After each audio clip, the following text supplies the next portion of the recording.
Hi friends, this is Navya. Welcome back to our channel Electrical Tech Vision. So today our topic is that losses in a DC motor.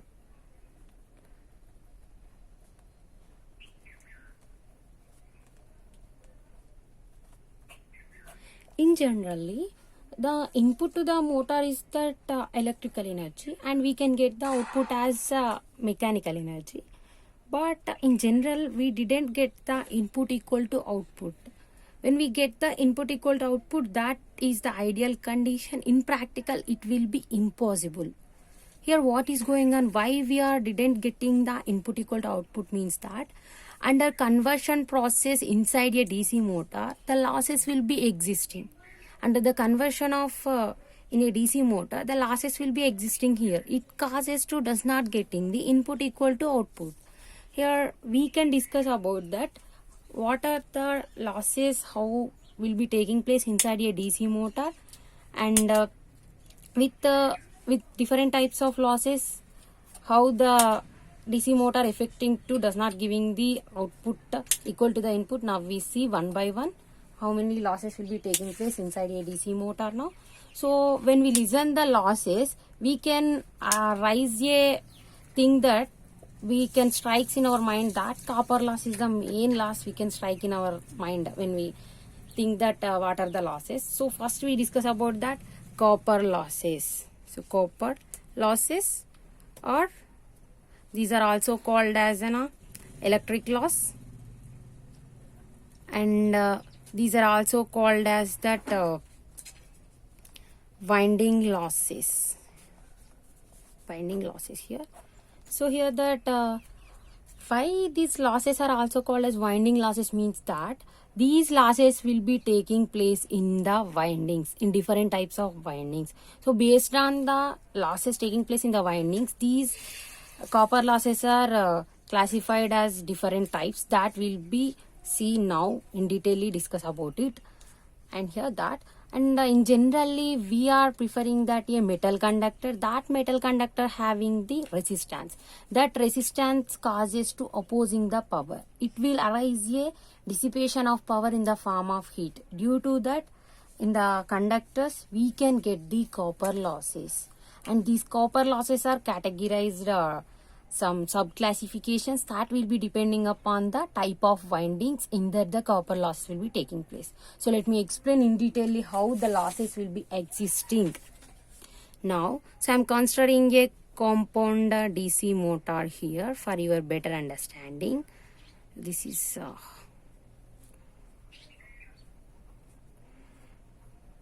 the shunt field winding, it having the shunt field resistance, and this is supply voltage of this motor, RSC, ISC, IA, RA, ISH, RSH here. Here this is the series field winding. It means the copper conductor is wounded in a coil manner, and this is the ISC of the respective current and the respective resistance RAC. Here the armature winding current IA and the respective resistance RA. Here this is the shunt field winding and their shunt field current, their respective resistance RSH here that. So here when we coming to this series field winding, these series field winding having their respective resistance. These respective resistance causes a drop, a power drop here that will be causes a copper loss. It means the loss will be taking place in the winding due to this resistance. That loss is called as copper loss, or also called as winding loss. So these one of the first loss in the copper loss is that due to series field copper loss. Series field copper loss, and it will be denoted as ISC square RSC here. Here when we observe here that whatever this ISC is there, that will be varied with respect to the load.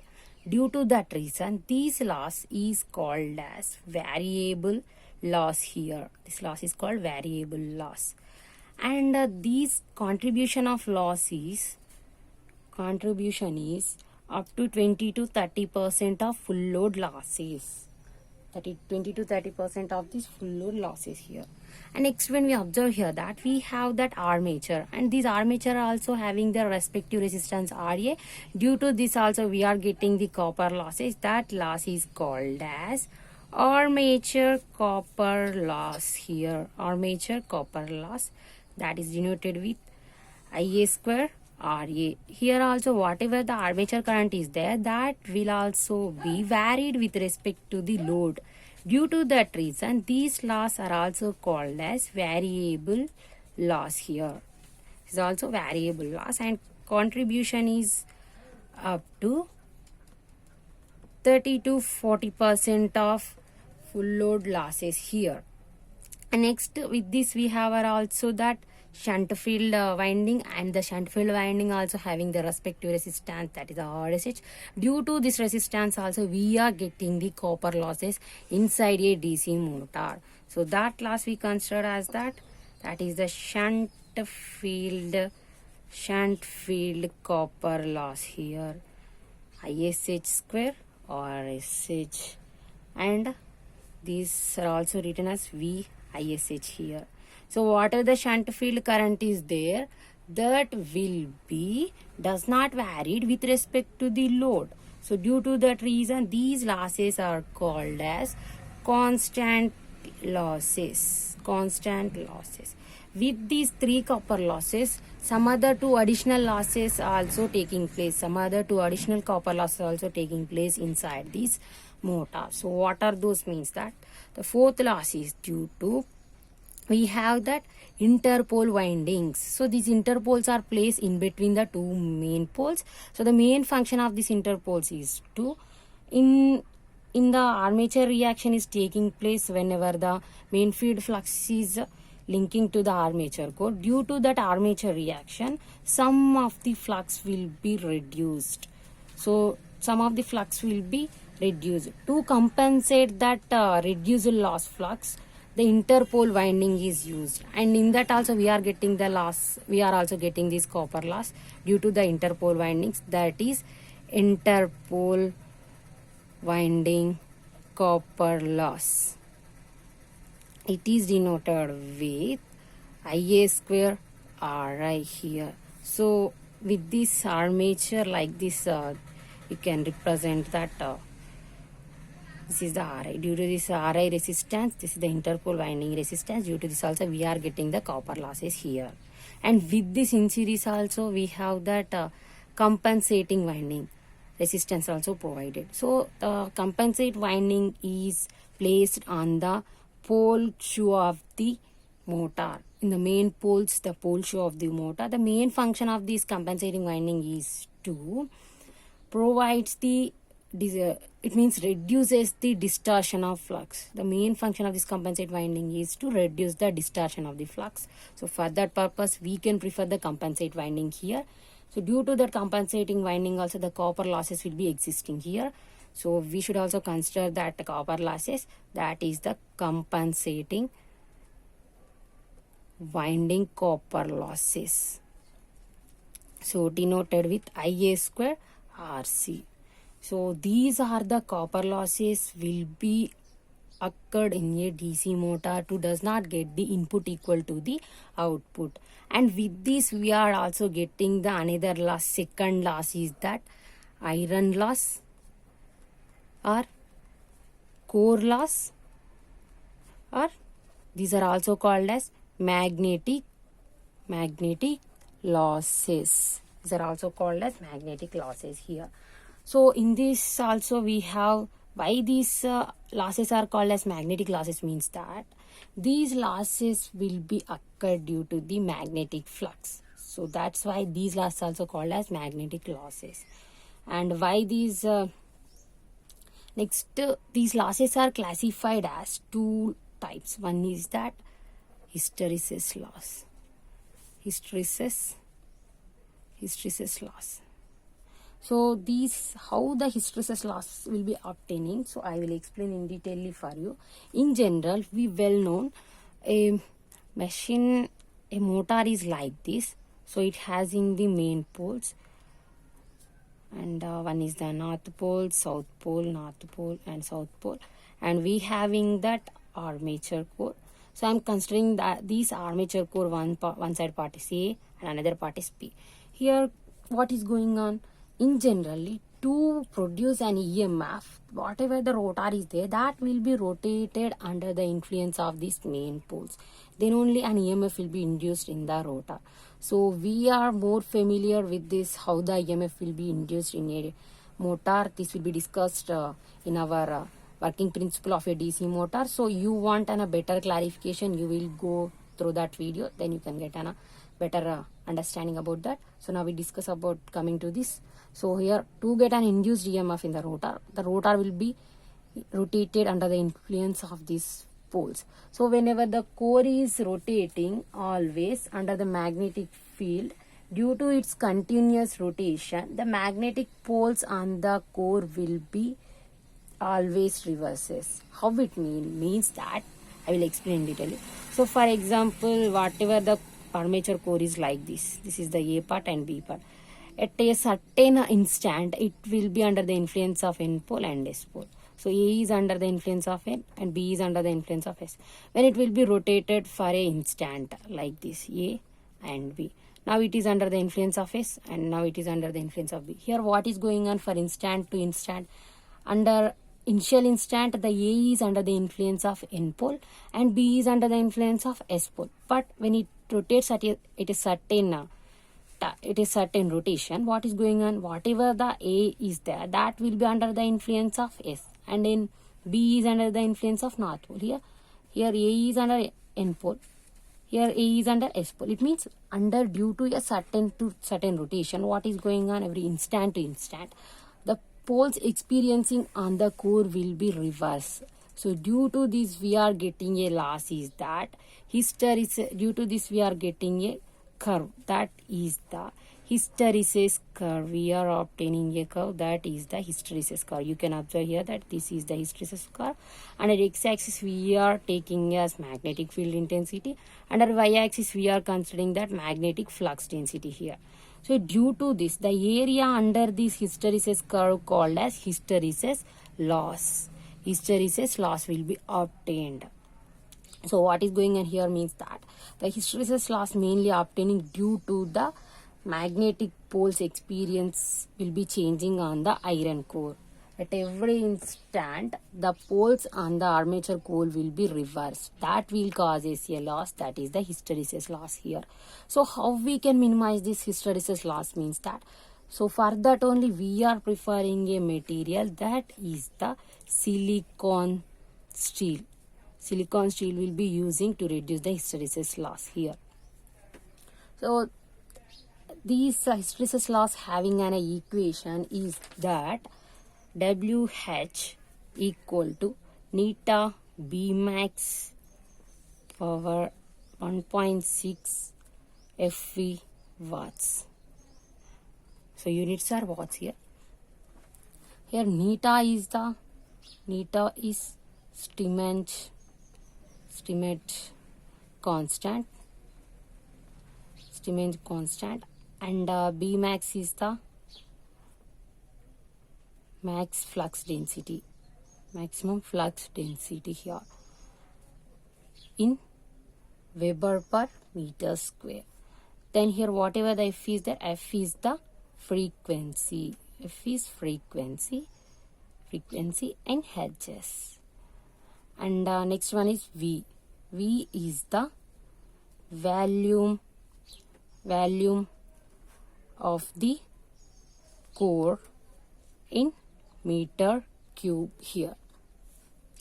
Here hysteresis loss equation is neta Steinmetz constant B max power 1.6 FV watts. Here what is 1.6 means that it is the value of a silicon steel. Here why we are preferring a silicon steel to reduce the hysteresis loss means that these whatever the silicon steel material is that have less hysteresis coefficient. So that will reduce the hysteresis loss in the armature.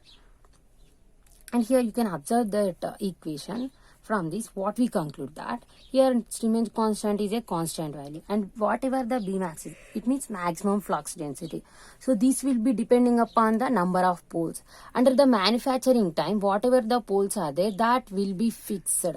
And coming to V means volume of the core. Whatever the volume of the core is there, that will also be fixed and at the manufacturing time only. Here whatever we are left over with the thing is that fact. F means the frequency. Here the frequency will be varied. So from this what we conclude, the hysteresis loss whatever it will be there directly proportional to frequency. So hysteresis loss is directly proportional to the frequency. Here F equal to what we get from this, F equal to P and by 120. So it will also write by P by 2 into N by 60. It means number of it means that number of cycles into revolutions per second, we can get the frequency. So from this what we conclude that, so we are preferring a silicon steel to reduce the hysteresis loss. So we are also discussed that in working principle of DC motor, here we are using a material as a armature core as silicon steel. So next we have the loss is that eddy current loss is the second loss in the iron loss. Next one is that second one in the iron losses is that eddy current loss. Eddy current loss here. So this eddy current loss is also how it will be taking place in a DC motor, means that I will explain in detail for you. So here I am considering that a DC motor and it having the poles, one is the north pole and second one is the south pole, north pole and south pole like this. So it having that rotor, this is the rotor. So we well known and we are more familiar with that whenever the rotor is rotated under the influence of this main field flux, then only the EMF will be induced. So what is going on here, whenever the rotor is rotated under the influence of magnetic field, an EMF will be induced in this core. And here I said before few minutes back, what I said here, we are using a material as a armature core is that silicon steel. Silicon steel is preferring here. So whatever the silicon steel is there, it has the conductivity property. So it has conductivity property. So due to the conductivity property of this steel, what is going on, whatever the induced EMF is there, that will causes a circulating currents in the armature core. So due to EMF inducing, the circulating currents will be produced in this armature core. That circulating currents will be turned into the eddy currents. Eddy currents. These eddy current losses are caused. These eddy currents will cause to eddy current losses. Eddy current losses. So due to the inducing of EMF in the armature core, the circulating currents will be produced. That circulating currents causes to eddy currents, which will turns into the eddy current losses. So this action why it will be occurring means due to the steel material we are preferring as a armature core. So how we can minimize these eddy current losses means that, so for that only we are using the armature core as laminated silicon steel. Here we are preferring. Here by doing the laminations, how we can reduce these eddy current losses means that, so I will explain. In generally the resistance formula is R equal to rho L by A here. So when the laminations will be done means the area will be decreases. Due to laminations, the area, whatever the cross section area of the core is there, that will be decreases. So when the area will be decreases due to inverse proportionality of resistance and the area of cross section, the resistance will increases. Due to increasing the resistance, what is going on in the armature core means that, so whenever the main property of resistance is that opposing the flow of current. So here also it will perform that function only. So here what is going on, the circulating currents will be produced in this armature core. So whatever the circulating currents will be produced in this armature core, that will be opposed by this resistance. So due to the opposition of resistance, whatever the circulating currents in the armature core, that will be reduced. So due to this, we can avoid the eddy current losses in a DC motor. So by doing the laminations, whatever the eddy current loss is, that will be reduced by doing the laminations. So that's why only if anytime we can discuss about that what material will be used for an armature core, every time we can say that we are using a material is that laminated silicon steel. So to reduce the hysteresis and eddy current losses, we are preferring this laminated silicon steel as a combinational material for the armature core here. So this eddy current loss also having an equation, that is WE equal to K B max F square T square V watts. F square T square V square watts here. So from this is the K is the constant, and B max equal to max flux density in Weber per meter square, and F is the frequency in hertz, and then V is, we will know that volume of the core in meter cubes. So from this also, the here T is means thickness of laminations, and here from this equation also what we should conclude means that here K is the K automatically it is a constant. Yeah, coming to B max, maximum flux density. So flux will be depending upon the number of poles here. These number of poles also will be fixed at the manufacturing time only. And coming to the thickness. So laminations thickness also should be fixed at the manufacturing time only, that is the 0.4 mm or 0.5 mm like that. So we should prefer this type of measurements at manufacturing time only for the thickness of laminations. And coming to the volume of the core, so whatever the volume of the core is there, that will also be fixed at the manufacturing time only. So from this we are left over this with the frequency. So here from this equation also we should conclude that whatever the eddy current loss is there, directly proportional to the F square. It means frequency square times of the frequency. So in hysteresis loss, what we get, that hysteresis loss is directly proportional to F, and this eddy current loss is directly proportional to square times of frequency. So from this what we conclude, that whatever these iron losses are there, that will be directly proportional to the frequency. And here eddy current is directly proportional to the square times of the frequency, and hysteresis losses are directly proportional to the frequency. So this is the iron losses will be taking place, and inside a motor 2 does not get the input equal to the output. And with this we have another losses also. That loss is, the third loss is that mechanical losses here, which is also taking place and inside a motor 2 does not get these input equal to the output here. So these losses are two types. One is that frictional losses. In generally, motor is a dynamic one. So it means rotates always. It will rotates always. Due to rotation between the parts, it will causes a frictional loss. So how to avoid these frictional losses means that we are preferring the bearings. So to reduce the frictional losses, we are using bearings. So generally we have ball bearings. So like that we are using to reduce these frictional losses. And we have the second one is that windage losses. Here. So these losses are also due to between the rotational part only. How it will means. So here you can observe that in general rotor is rotated in a direction. So shall we consider as that it will be rotated in the clockwise direction. So like this, the rotor is rotated in the clockwise direction. Then whatever the air is there, that will be flow opposite to this rotation. Then what is going on? A windage loss will be occurred. So the opposition between the rotor rotation and the air flow, it will cause a loss, that is the windage loss. This is the windage loss.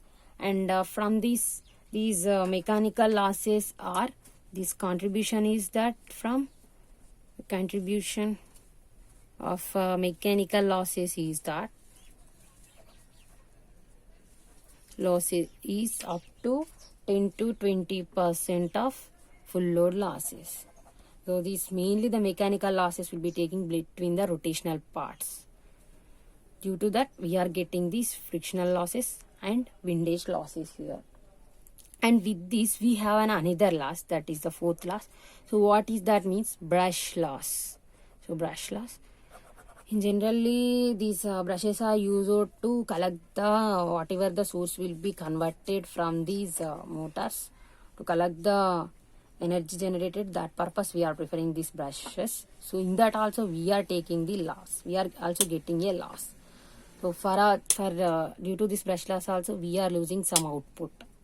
And generally the voltage drop across these brushes VBD equal to 2 volts. In general, max 2 volts drop will be occur at the brushes. So from these total power loss is that VBD into IA. So from this what we can write 2IA. So whatever the power loss will be taking place here in the brushes, that will be twice the full load current.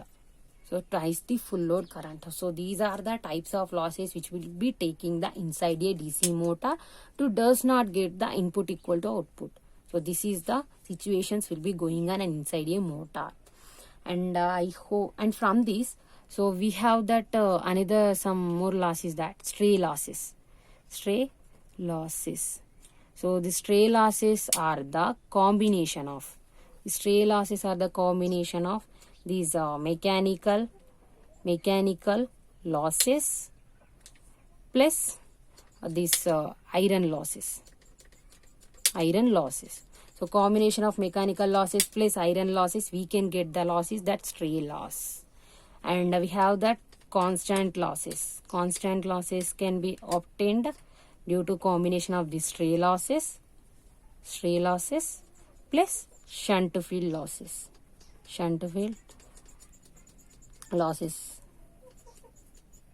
So initially I said that when we discuss about the copper losses, whatever the armature loss and series loss will be variable, but the shunt field loss will be constant. I said that.